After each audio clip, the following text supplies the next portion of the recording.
ಕೇಂದ್ರ ಗೃಹ ಸಚಿವ ಅಮಿತ್ ಶಾ ಅವರು ನಾಳೆ ತಮಿಳುನಾಡಿನ ಮಹಾಬಲಿಪುರಂನಲ್ಲಿ ನಡೆಯುವ ದಕ್ಷಿಣ ವಲಯ ಮಂಡಳಿ ಸಭೆಯ ಅಧ್ಯಕ್ಷತೆ ವಹಿಸಲಿದ್ದಾರೆ.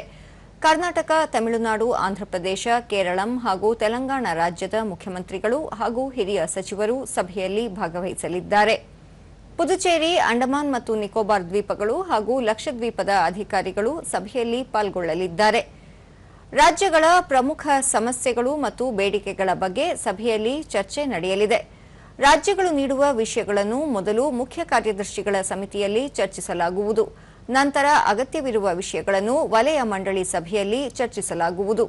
ಪ್ರಧಾನಮಂತ್ರಿ ನರೇಂದ್ರ ಮೋದಿ ಅವರ ಟೀಮ್ ಇಂಡಿಯಾ ಆಶಯದಂತೆ ರಾಜ್ಯಗಳು ಮತ್ತು ಕೇಂದ್ರ ಸರ್ಕಾರದ ನಡುವೆ ಉತ್ತಮ ಸಹಕಾರ ಬೆಳೆಸಲು ವಲಯ ಮಂಡಳಿಗಳು ಸಹಾಯ ಮಾಡುತ್ತಿವೆ ಎಂದು ಕೇಂದ್ರ ಗೃಹ ಸಚಿವಾಲಯ ತಿಳಿಸಿದೆ.